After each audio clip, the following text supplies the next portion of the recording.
آية أعوذ بالله من الشيطان الرجيم.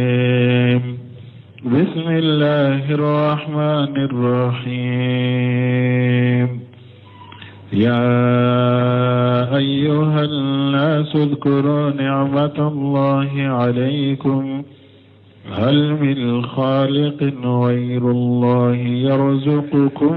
من السماء والأرض لا إله إلا هو فأنى تؤفكون. بسم الله الرحمن الرحيم، والصلاة والسلام على نبينا محمد وعلى آله وأصحابه وسلم تسليما كثيرا. سبحانك لا علم لنا إلا ما علمتنا إنك أنت العليم الحكيم. أستغفر الله الذي لا إله إلا هو الحي القيوم وأتوب إليه. اللهم انفعنا بما علمتنا وعلمنا ما ينفعنا وزدنا علما. biye kari suye hijriya bakele ani kemenani ani binani ani wolonfula saharu safaru minye hijra sankalo fulanna bisuye o fulanna miladi nasaraw ka jate ba fulani mugani duru sankalo wolonfulanna bisuye o mugani wolonfulanna mbe dawda bugu masjidara jawambo kono. أعوذ بالله من الشيطان الرجيم. يا أيها الناس اذكروا نعمة الله عليكم إلى آخر الآية. ألكو يا أيها الناس أكو هدم الدون اذكروا نعمة الله عليكم أيميري أكا ألك النعمة قسما alaka nema mimba auka anko nema ko sumalina barika dali bekene yoro sabade ne dusuku sufew anne en kala barikada nema mini ala ya kauka on ne en ka foka barikada au dusuku ko aswama on nema imbora ala defe aka sufew kan nema imbara kefana ni nema meni ala ko anka hadamadenw ka fo u ka tashi nema fula de do dali nema ko ale ala de ye dali ke ani garjagali ay miri katta sala kan nema mini ala ya kaw auka hal min khaliqi ghayrullah yala dan masawara be fen wara be minye awda ni ala tewa yarjuqukum min as-samai wal ardi no baw garjage fana kabo sanfe ani duguma abe ko me ala ye ahan hakili jigi fen belebele ba fulala munun fana fen belebele ba fulai udilolembe tauhid urububiyya dema kafo ale ala de ye dan fen bedda foite dan masawre site dali kala fiste ni ala kelembe wote ale de dan fen bedda kele fulana garjegale site foite mimbe mo garjage kala site fana ni alate ate sanfate duguma ni ala kelembe wote atuma me ala ye nunu fo kayira bela bebe nunu do fana mo site sekunan kariya hari makka kafiru sonna nonoma ko ala de dalike usonna ma ko ala de be garjagaleke donc ala ko ni beye nindo be sonna nimma akanka munyira obe munyira sisa ala kelimpe ka bato o da to ko la ilaha illa huwa bato fen site min ka bato e ciani ala kelimpe wote o da to tawhid tigu ko tawhid urububiyya مستلزم للتوحيد الألوهية ko tawhid rububiyya be muwajibika tawhid uluhiyya niya do ko ala de ye bedda niya do ko ala de be garjagelike iso no ma chogomire obe munyira netija be ke munye ewa bato be ka di ala mafana bato masatiye te fana min ka bato tiani ala kelembe ute niya do ko ala kelembe de dalike niya do ko ala kelembe de be garjagelike a do fana ko ala kelempew de be bato foyte bato ka far alaka ikala bato ka ikala kelempew bato ikana foy bato ka faraka fa anna tufakun odi ato ala ko chogode aw be faraka bonni ala kelempew bato man na beta fe ngoro bato ka faraka aw yere bado ala kelempew de be dalike aw yere bado kelempew de garjagalike bato fen site fana na kelempew te bo chogode awbe o bato litto e kata fe ngoro bato ka faraka bun kasiru ko yunabbihu ta'ala ibadahu ako bun kasiru ko ala baka jonkunu masamin koro talendu wa yurshiduhum abu bilasira ila al-istidlal ala tawhidihi fi infiradi al-ibadati lahu abu kanda kadderila yiruila ni alaka kelebance ala kelempe ko bato ni bato bebeke ala kelempe de abake ko derila yirula kama annahu almustaqil bil khalq wa rizq ayde la yirula chogodi ako komi ni adone ndo ko ala kelempe de dalike ala kelempe de garjagalike fakadhalika o chogo kelenna فلينفرد بالإبادة ولا يشرك به غيره من الأصنام والأنداد والأوثان ni ala kelempew na le de dalike ni ala kelempew na le de garjagaleke ewa o chogo kelen na fana a kelempew ka bato foy kana faraka boliu kana faraka bato fen wurew monimon ulu kana fara alaka akelim pew kabbato tawhid rububiyya mustalijim li tawhid uluhiyya niya do tawhid rububiyya be tawhid uluhiyya de yirila ka wajibika ikala kelim pew bato uba fo tawhid uluhiyya mutadamminu li tawhid rububiyya tawhid uluhiyya fana niyo sabati doro tawhid rububiyya wo kono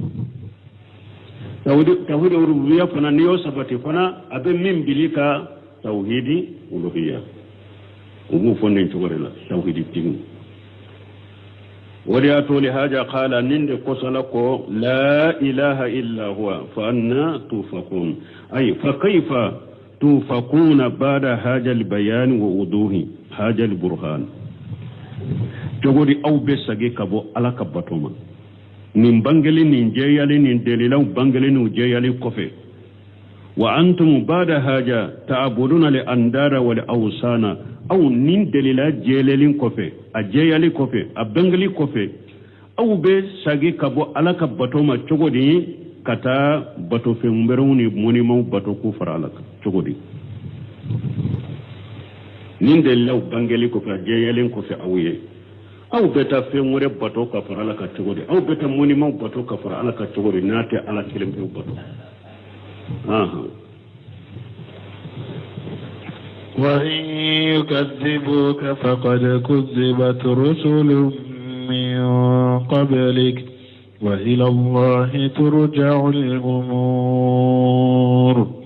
ya ayyuhan nasu inna wa'da Allahi haqqun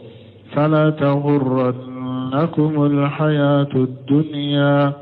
ولا يغرنكم بالله الغرور إن الشيطان لكم عدو فاتخذوه عدوا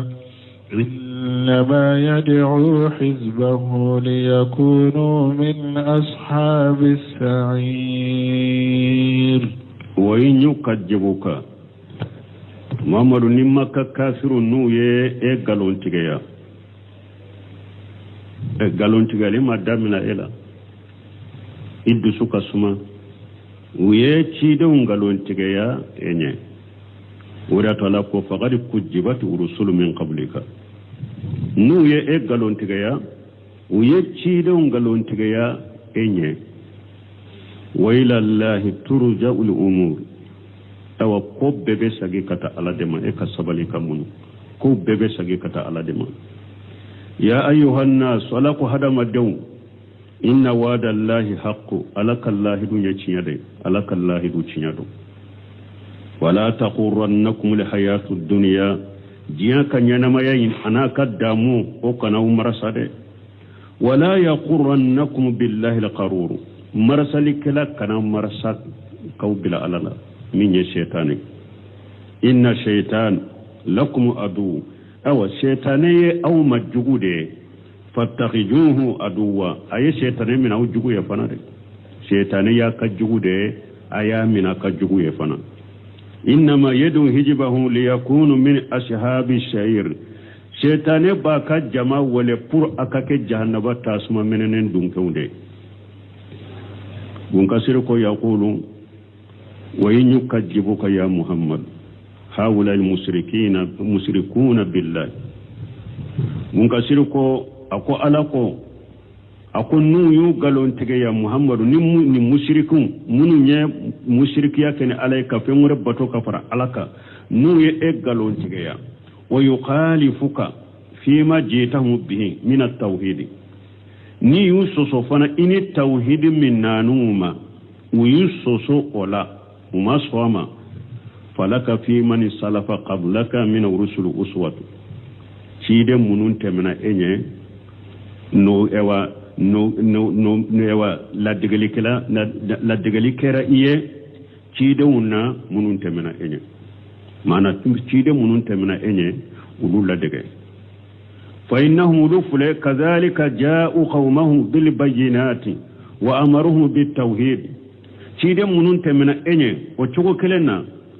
وني دليل بانغالون دنانو وكم غوما ويوكم غونيا مرني التوحيدية فكجبوهم وقالفوهم وكم غويو قالون تغيا وكم غويو وصوصو وإلى الله ترجع الأمور أي وسا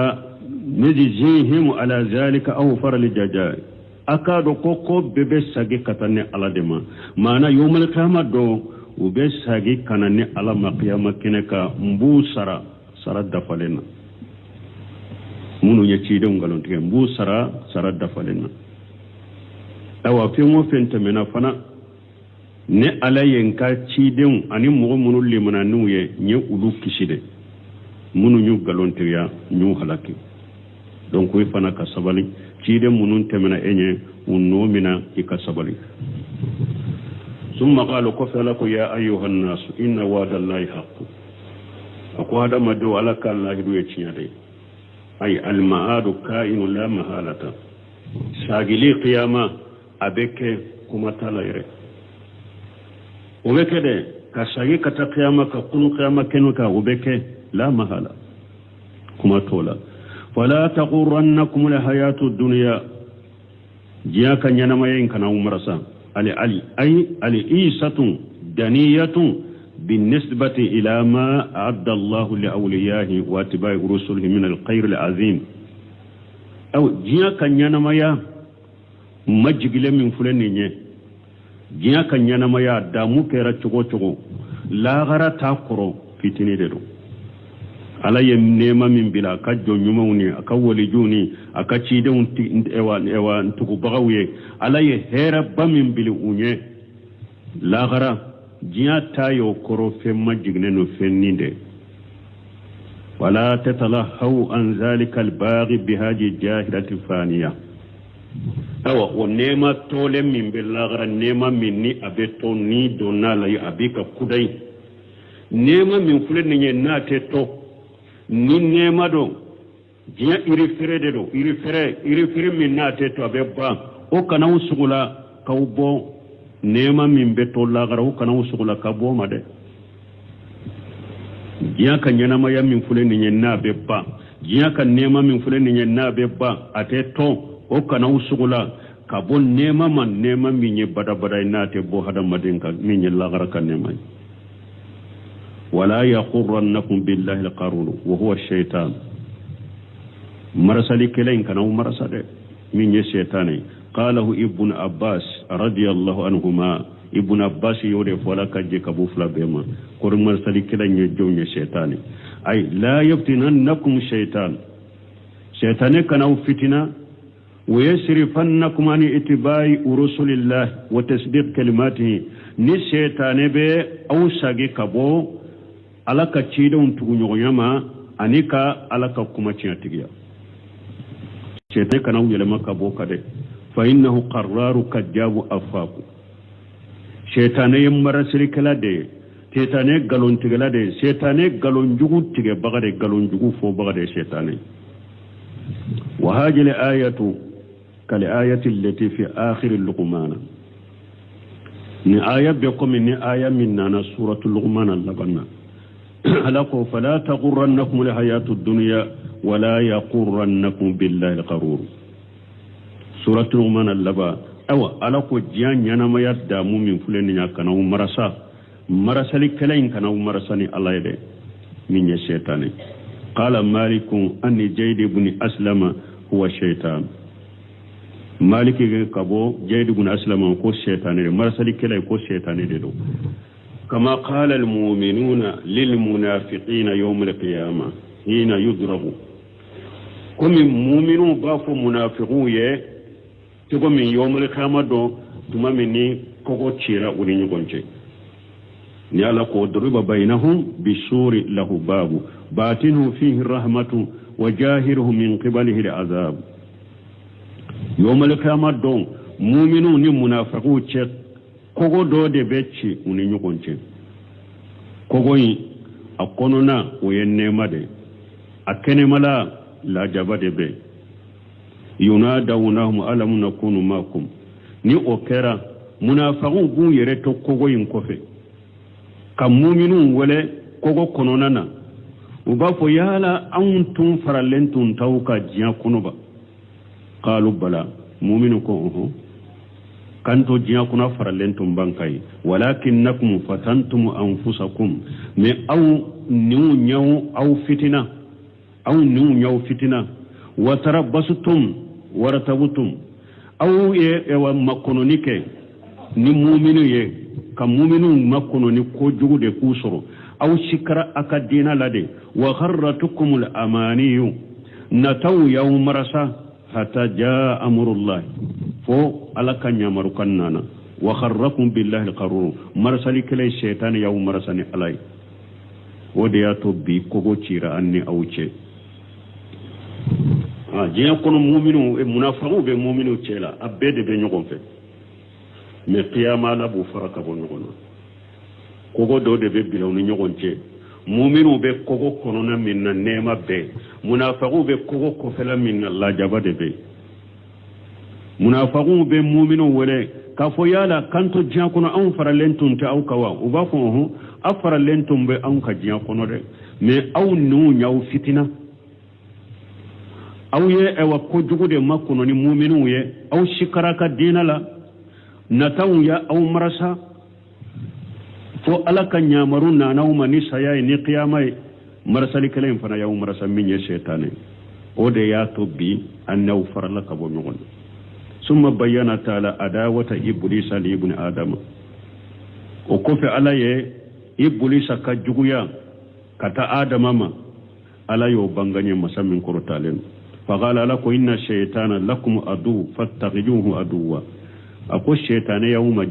جغود أيام من الجغود أي هو مبارز لكم بالعداوة شيطان جغويا دي بوكنك أويه أيا جغويا دي بلكنك أويه فادوه أنتم أصد العداوة أو فنك شيطان كونيا جغويا دمبلا دي وخالفوه وكذبوه فيما يخركم به أي شيطان سوسو أكا قالون تغيا أبو مرساني منو نيايا قالون تغيا ولاد أكناسو إنما يدعو حزبه ليكونوا من أصحاب السعير أي إنما يقصد أن يدلكم حتى تدخلوا معه إلى أجاب السعير شيطان باكا جماعة ولي قوم مرسده puru kaw fili akaddo jahannaba tasuma kono kafaraka fahaja huwa al-adu al-mubin awaninde jugu bangalaye mimbe e filide puru ale bedo tasuma min kono ikaddo kafaraka minyi ka jugu bangalaye de fanesalullaha al-qawiyan al-aziza ambi aladdeli masamminye fangatige masamminye ewa setige anye jalana ada ash-shaytan ambe Allah dirala kanke shaytane juguye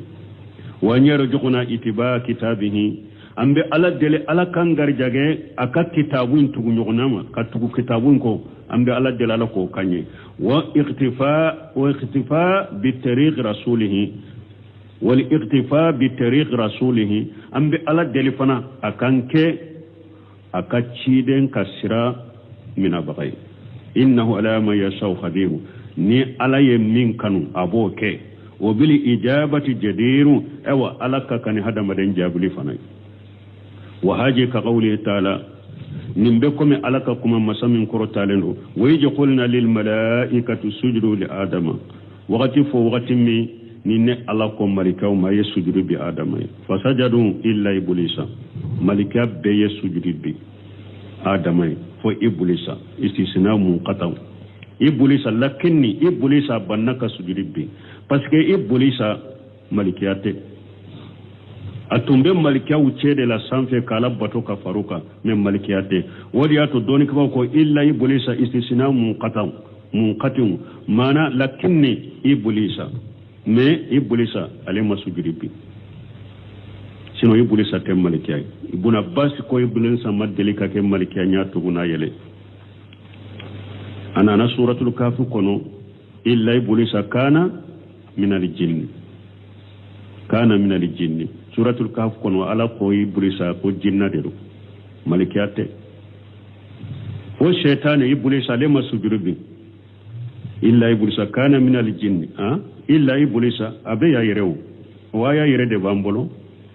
ويقولنا للملائكة يسجدوا لآدم فسجدوا إلا إبليس كان من الجن malika beye sujudi adamai me iblisa masujudi fasage birisa jinna de do fa fasaga ani amr rabbih abora tigi alaka nyamaru kankono afatattakhidunahu wa juriyatahu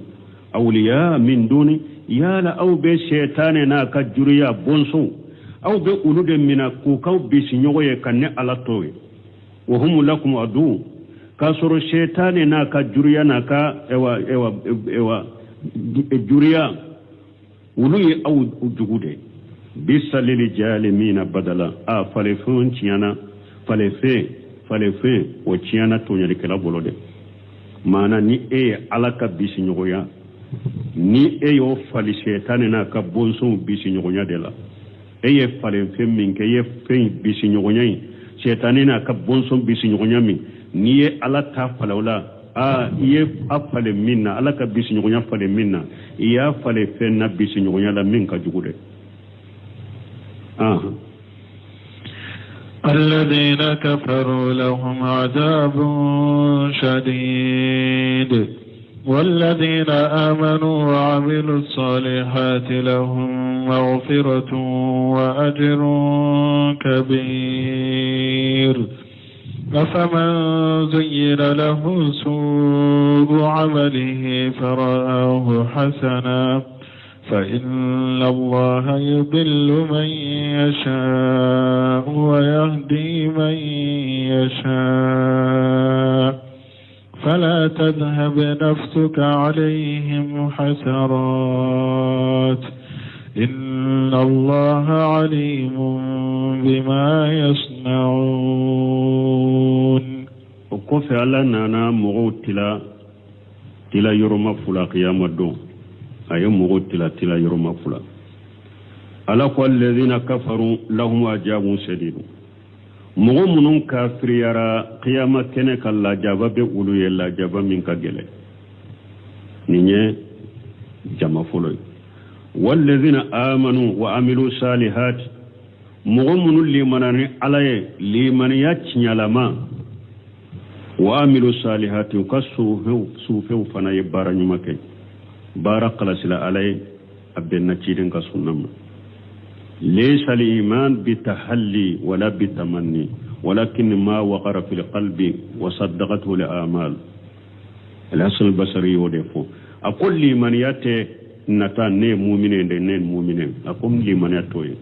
limaniyate fana amina umbila ki yere masirin limanamina ko tede akol limaniya yede mi asabatira idusukun kono ke walaw fana yayira ye barake ni mogo min ko ashhadu an la ilaha illallah wa anna muhammadar rasulullah iye seri kuma fulafo me iko fengo fenye bato ne take inte salli yala ye islamaya e kafiri ne tesa ke islamaya fo ka bara deke mogo munul liman yara liman ya haqiqa wiye bara nyumake wodiyato ahli sunna wal jamaa limaniya ewa donila limaniya la hala donila uni firqaw to bora nyogon ko murjiya uni ulu tanu ahli sunna wal jamaa ko al iman qawlu bil lisan wa i'tiqadu bil qalbi wal amalu bil jawarihi yajidu bi tati wa yanqusu bi mashiyati ahli sunna wal jamaa limaniya ninde ko limaniya de nen ka fo limaniya kuma fo dusukun fana ka shirika dala sufu fana ka barake ni ala bato limaniya be jidi ni ala soso limaniya be nagash donc mo munu limaniya tialama u ye bara nyumo fana ke bara khalasila alaye u benna ciden ka sunnama lahum maghfiratu alaka junbu ya fa be nonunde abu sutra junula ka yafawiye wa ajrun karim wa ajrun kabiru ani sara min kabbu kosobe afaman joinna lahu su amalihi farahu hasana ala ko yala mugommin ka bara jugu masrala anye koro aya ka bara jugu kera anye koro komi nyuma yala oni mugo ye kelenya wa mugommin ye bara mu'mini bara nyuma kelaye urute kelenya wadiatu Allah ko fa inna Allah yudillu man yasha wa yahdi man yasha ala be mugo fili ala jiya ala be mugo kanda mugo min kandali ala jiya fala tajhab nafsuka alaihim hasarati ala ko cide ma e kana dusuka suka e kana nimisa uka inna Allah alimu bima yasnaun kafiru be bara barake inna Allah alim bima yasnauna be bara barake ala ba bedo لما ذكر تعالى أن أتباع إبليس مشيرهم إلى الشير تمامي ألا يافو مسامين كرة لندو كو شيطاني إبليس تقبغو بلبا كتتاسم من ندما تمامي ألا يوفاني ذكر بعد ذلك أيا أفو أكفي أن الذين كفروا لهم عذاب شديد كم ومنون فنا كافريرا قل لا جبابو يلا جباب من كجلده لأنهم أتوا شيطان وأشوا رحمانا بس كولد تقرأ شيطاني ده كو ويا رحمن سوسو ويا الله سوسو وأن الذين آمنوا بالله ورسوله ألا يكون يفنكم مغمن لمناني ألاي أني ألا كتشيدون وعملوا صالحات ويبارا يوم فنكه لهم مغفرة جنب يافد بقولوا أي لما كان منهم من جنبي ويجنب منك ala buka junubu ya fawye wa ajrun kabiru ala ma amiluhu min khair aw sarabba fana buye uye hera munumbara o hera ufana ka sarabba buye qiyamado summa qala kufalakum afaman inna lahu su amalihi farahu hasana yani kal kufari wal fujar yala mu'min kabara jugun o masirla nye koro ka aya ka bara jugun kera nye koro komi nyuma yani kafirun ani fajirun ya amaluna amala sayyi'ata kafirun ni fajiru fule chali kala fule ube bara jugu de ke ube bara jugu de bara wa hum fi jalika yataqiduna mais ona tabe wulu fana ba jate mina wa yahsabuna uba jigi annahum yuhsinuna sunwa obeka ubara jugun kele ka fana abu dusuku ba siru dusukun kono uba jate mina kulu ka baharo kanyide ay afaman kana hakaja lanyini ya la mugum min benilla halalau qad adallahu allah ni ala ya tigi fili alaka fi hilatu ya la ferebe boloni be soko kanda la hilata laka fihi ferete e boloni tigi kandalila mugum minni ale ka bara jugu masirila nye kuro ka ke nyumande ale nyana baki ka nyumande ke kasoro bara jugu ebe soko kanda ferete boloko kanda fa inna allah yudillu man yasha wa yahdi man yasha ala de be mugo fili min fili ya ji ala de be mugo kanda min kanale ya ji ay bi qadarihi na akalla tige kana jalika bi qadarihi kana jalika mana hada madem min filila ifilila ni ala kalla tige de min kandara ni ala kalla tige de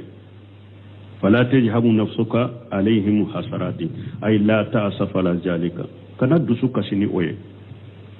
fa inna allah hakimu fi qadarihi ala de kodon masa kalla tigela inma yudillu man yudillu wa yahdi man yahdi lima lahu fi jalika min hujjati al-baligha ala be mughfili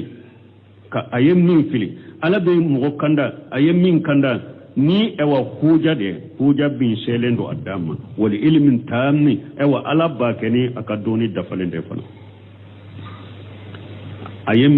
min fili la ni ala ya fili min kanda ni ala ya kanda abbe kera ni alaka huja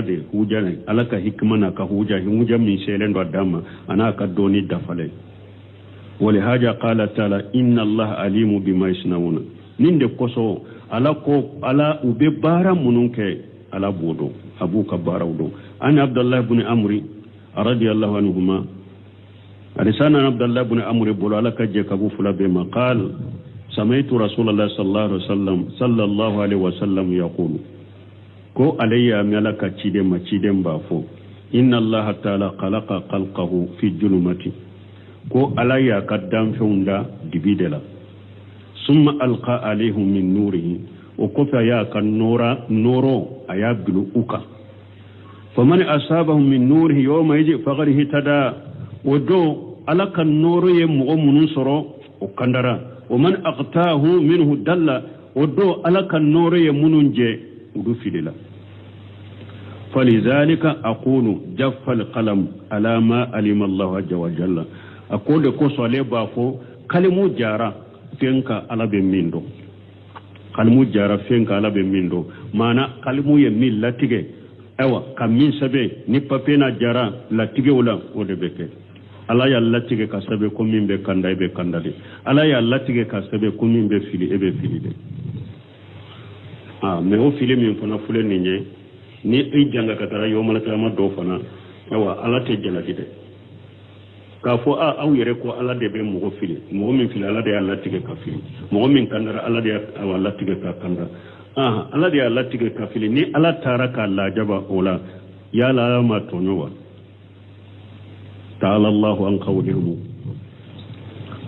uluwan kabira ala korta lendo kabun kuma ma korta min kabu ko sobe ay amba fo ala ma tono de ala de taye dan fembe wodi ato nana hadisa dola hada madembe abato kala ana ajuguma kala ni ala ya bejani qiyama ama mosi toro parce que ale de taye o ale de taye na yike chogomi aya tade ke wo chogola jalagi taka ama mugotonyo janko ala tilelende do ni mogo min kera bato kelaye abido nemala ni mogo min ya soso abi janga kata mi tonyo de e yere de ewa tilibantai suwantiya o mata sauna illa nya Allah ala de be fembe latige ala de be fembe kanu me kanuni suwa ala yodo hada madenyere fana bolo kanuni suwa ala yodo hada maden fana bolo wa nukhallibu afidatahum wa absarahum kama lam yu'minu bihi awwala marra ala kunne ala buddu sukun yelema mbu nyew yelema kabo kanda matuma mi kanda nanu masinya folo mi nu banna kata wala ne ala fana bu sara ku dusukuni nyaw yele makabo kandama falamma jaawa jaaga Allah qulubahum adama de e yere de be fili banti Allah nyini ni fili banti Allah nyini ala yo de dusukun kono ibe fili aya dola la ko tuma mu jengana ne ala fana yu jenge mo shikana fo ko ebe ala soso ka delila keni huja keni latige de ay ala tisikal soso ko ibe delila keni huja keni latige ni ala de ya latige ka hada maden kanda aye do kanda latige ka do fili latige ni ada de limba ala de ma garjago latige wa yala mogo jumambe jiya kono ko ala ye garjago latige kaba nete do wori nyini sila mbin sigide ala ye nke min yembe ko ye jon sigira beya nyini dewo min ba soro ya soro min ta soro ma soro tia bo munna kanda fana ni dina fana to nya nyino chogola ibe yoroto setane bolo chogori ko e wa kanda be ala de bolo garjage te ala de bolo munna ma jiya bare ni garjage nyini dabla ikasigi ko ala ye ne latige min yembe ko ye be wulila ko nya nyino be wulila ko nya nyini wala huja te sekal latige ni yorola parce que jamana yum fana ma aqida yum famu tawhidi ma famu wakati be ni nyini kalum mana bena wakati be har o do do nyini kan ni ko sugula mo kan nonu famu de ala de be fembe latige me sobe hada madem bolo de misali la ni ay ba fe ka voyager na politique ay ka sakki fa wori la sisa i ko be voyager awa ko karasa be ta dugu joy ko nin dugu masina ko sira fula de bala de sira doy o ko ni tara dro afale ndo bandila o be faga ki ka wori minila o be hari numu faga bi ka wori ko ni be mina bandu be me ni sira doy akanyi foy tola ni e yere sira jugu suwanti tara ikan na fulo mina le fagara jombe jalagi e de be jalagi o me ni sira nyuma intadu wala wa hadaina hunna jidain jiya fana ka sira bode tigola mi nye jiya ka sira wo ni sira jugu foriye ni manye ite dola chogo mini kan na fulo de ni be sira nyuma suwaje kota ewa la gara fana ka sira ye fula de koy ya naba sira be arjana sira be ala yu fula be foku prepare la tigiyede ni sira mani de tasuma de do ni sira kan arjana de do boni ay sagira ka tasuma sira sugantia wala ni jarina la ye tonyo ala mi tonyo de donc nunu ka famu et puis ka ira fana ka fo la tige ali ibn abi talib ko al qadaru sirrullah akol la tige ala ka gundo de mo ka hakili do nyoro tala ka la tige la hakili o do nyoro tala ka la tige la de la tige ko ni taye de e kalli mana nay iye mindo ima mindo limana nay ko odi ya to be limana ya jon shawora la wan tumina bil qadari khairihi wa sarrihi ikadal la tige la hera mana juguma e ka hakili do nyoro te iye min faamu ala alhamdulillah ni ma min faamu ala apoto wala bolore ala ka gundo do yella tige donc mo kan nunu faamu hada ma dente sika ke ala soso ka kafiri sirata ko ibe della ken ala kala tige e pini mo do ko ma nin karasa ale si hake ale ye sambi woro de ke kafiri yala mun ala bale do jahannaba kuno bada bada dante minna munna ala ta ajjani sambi woro hakela kabo ambo fana jabi amba fu aleya aka aleka ewa jiya bara ta ka sambi woro de tuma ma yeri aka jiya bara ke ewa ala sosola la gara fana bara bo ke tasuma kun aleya ka shi mume ke aka jiya bara ke dinya bara yinke ala soso de la ni kafiriya donc la gara fana bara ale fana bo ke jannaba kun mo kanu no famu de mbalimo etumbe junubo la de ibolen ko fe junubo la ibese ka ewa de la kene la tige masala etumbe dolomina ala ya ka ala deme ikandara itubira ibora dolomina pew konanja tubu do nana kuibi la ko bi la goshinoy ko he karasa ede kera wajulu kila shi sai be mo bila sara ede tunte dolomi ko aha ala de tunyo latige ubanna ibole junubu la ibese ka de latini huja keni latige ala de tunyo latige ka ubanna ne tubura ka bola o de lay munye ciden ko adama ani musa benna musa ko adama wo ko ako ede hadama dem be faye ako ala ye ede dani aboloy ka kammali kaw la sujuriye kila duniya fembe tona ako kido arjanna kuna ko ako ede kera sababu ye kan labo arjanna kuno ako musa ako ebe ne jalagini ko de komi ala ya sabe de kala masanka ba wolon fula duma ko lolon fula dani sambi dure ala ye komi sabe kabila ebe ne jalagino de samba bi duru de kala masanka ba wolon fula duma ko lolon fula dani samba bi dure ala ye komi sabe kala ebe ne lagosini ode ciden ko wa haja adama musa ciden ko adama ya huja do musa kan aye adama aye huja do musa kan ibole junubula ni mo min ko bi lagosini ba fa ala de tunyo latigen ko banna me kito ala sosola ka funne be ala sosola ala de ya latige ni kafiri be kafira mi ala de ya latige ayere ka suwade la ale ala te jalage wala de ayere de be jalage wala ni shaytani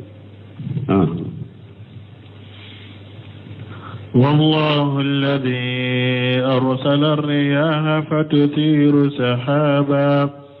فتثير سحابا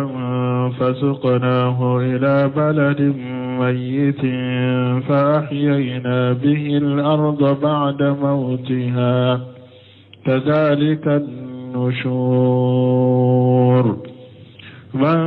كان يريد العزة فلله العزة جميعا إليه يصعد الكلم الطيب والعمل الصالح يرفعه والذين يمكرون السيئات لهم عذاب شديد ومكر أولئك هو يبور والله خلقكم من تراب ثم من نطفة ثم جعلكم أزواجا وما تحمل من أنثى ولا تضع إلا بعلمه وما يعمر من معمر ولا ينقص من عمره إلا في كتاب إن ذلك على الله يسير والله الذي أرسل الرياح على دم مسينا يفنيوتي فتشير سحابا finye nunun be kaba nugo cari ka wuli kata sampi fasuqnahu ila baladin mayyiti o kaba nugo ji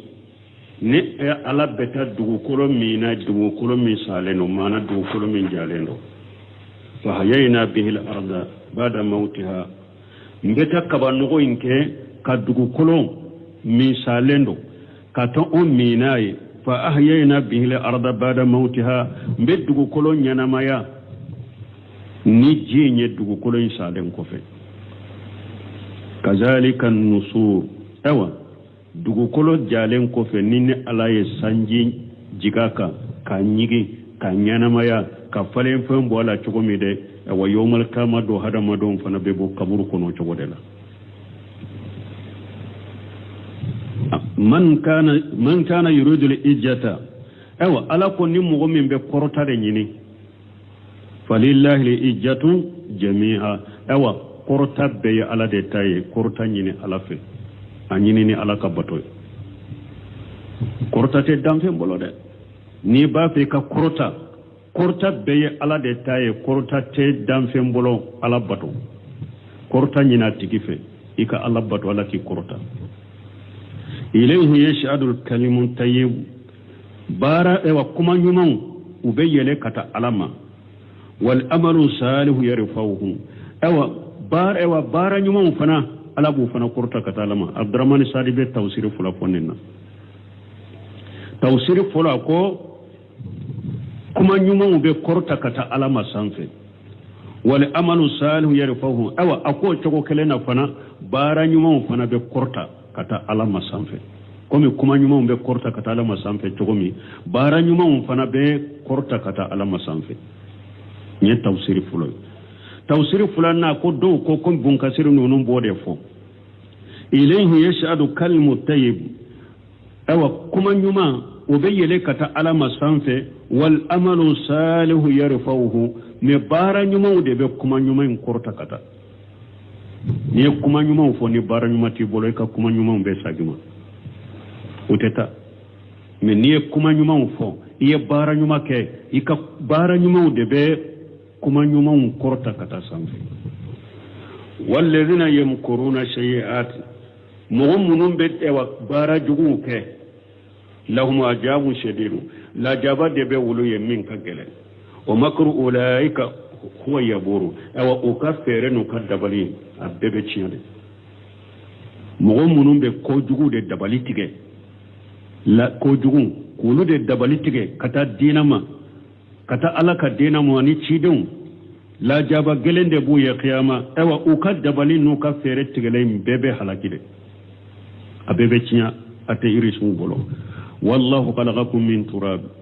على دي مساي ايا او فاد ادم دكبو بودلا ثم من نطفه وكف ادم دون ايا ودكبو منجينا جي فتني ثم جعلكم ازواجا وكف على ياتن نون يوي تشيني مسو ابي نيو فرو وما تحمل من انثى مسو شيتن ايوا مسو تفويتا اكونولا ولا تدعو muso te jigini den siye illa bi ilmihi fola ka doni babela muso ye kono ta min bi kono alabado ceedo muso do wa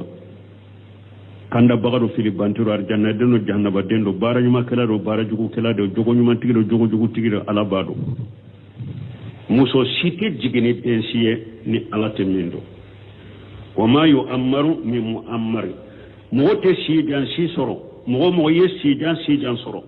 ولا ينقص من أمره مغو سيتي فانا ني اكا سيبن نغسي ني بيسا جونا إلا في كتاب فوا بيسبلين بله المفضول مين يسيجان سرو جيان كونو ايسي حكم من سورة سبلين بله المفضول مين فانا سي دو يراو سانتا ساموغا يفاتورا كسوري مسي سامبي ورو ماو يسي حكم من بلو ني سارة سبلين بله المفضول إن ذلك لله يشير أوا نونون كنو على بلو بل من آية صره توسير تسلك بنكسر توسير كجالا كوسبه إن شاء الله نلا يسنيرنا أوا أمبي التوسير كنا لا نغياني سبحانك اللهم ربنا بحمدك أشهد أن لا إله إلا أنت واستغفرك وأتوب إليك. سورة الفاطر آية 7. أعوذ بالله من الشيطان الرجيم بسم الله الرحمن الرحيم يا أيها الناس اذكروا نعمة الله عليكم هل من خالق غير الله يرزقكم من السماء والأرض لا إله إلا هو فأنا تؤفكون. بسم الله الرحمن الرحيم والصلاة والسلام على نبينا محمد وعلى آله وأصحابه وسلم تسليما.